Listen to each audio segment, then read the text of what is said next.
President of the Nigerian Fencing Federation, Adeyinka Samuel, has tipped at least two of the country's fastest rising fencers in the world to qualify for 2028 Olympic Games in Los Angeles in the next 4 years. China is no longer news that Nigeria went with 9 billion naira, 88 athletes, and competed in 12 sports, returned back to Nigeria without a medal. The 8th time we've seen that in 70 years of Nigeria's participation at the Olympic Games.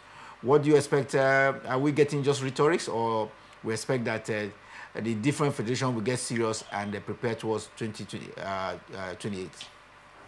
No, they won't get serious. One thing we need to understand is that sport is fund-driven. You can make plans, but without funding, your plans will come to nothing.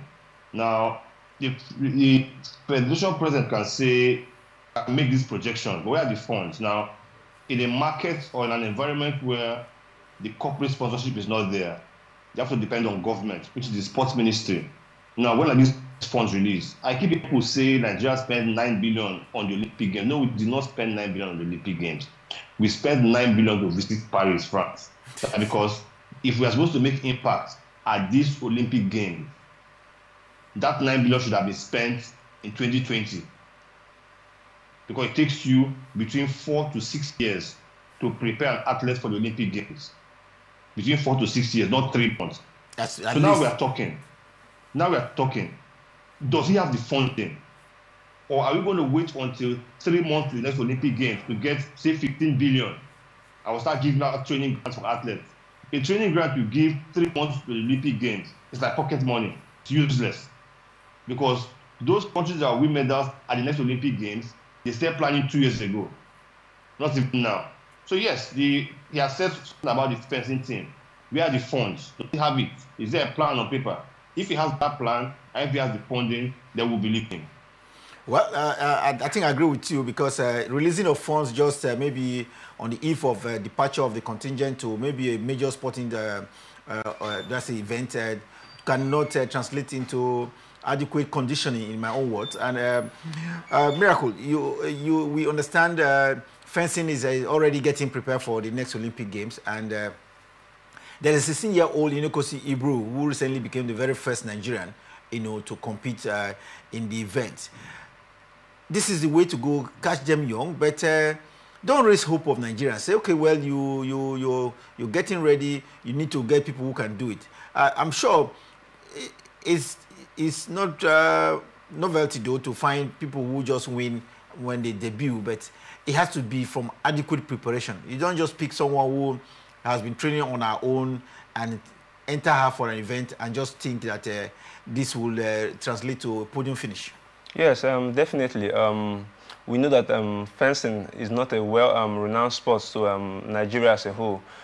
Is a kind of a new sport that we've been trying to venture into.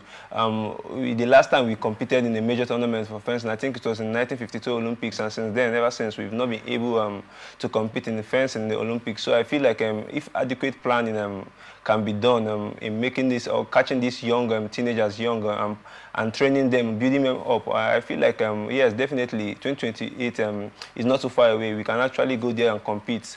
Not thinking that we can go and win an Olympic gold medal in fencing, but at least we can compete and prove to the world that Nigeria also can compete in fencing or in other sports.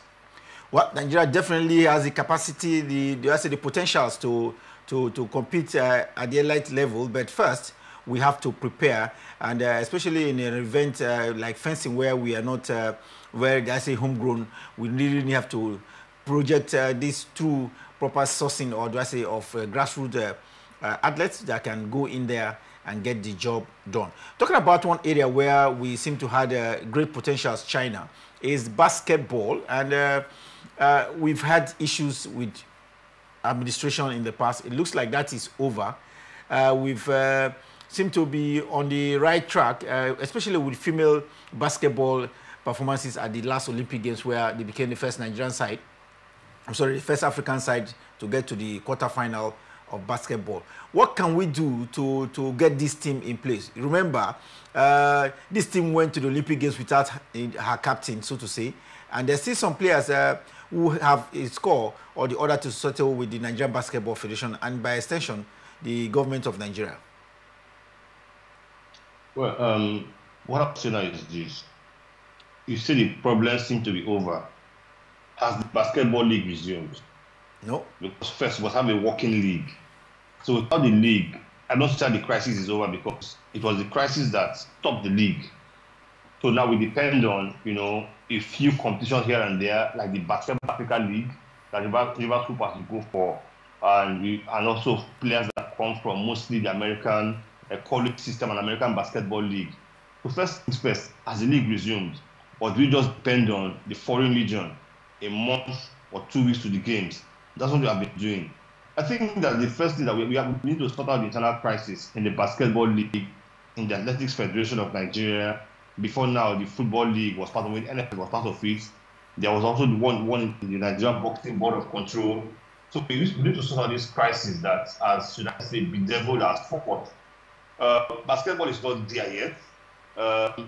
We are succeeding because of our foreign legion. I think what Nigeria should do is pay more attention to our traditional sports. Because when you see the likes of fencing, these are not our traditional sports. We are doing it because we can do it. Now, if you're going to plan for the Olympic Games for 4 to 6 years, so what happened to your swimming team? What happened to your long distance running team with the high altitude in Jos? So we need to focus before now, in the 80s up to the 90s. In athletics, our strong point was in the sprint.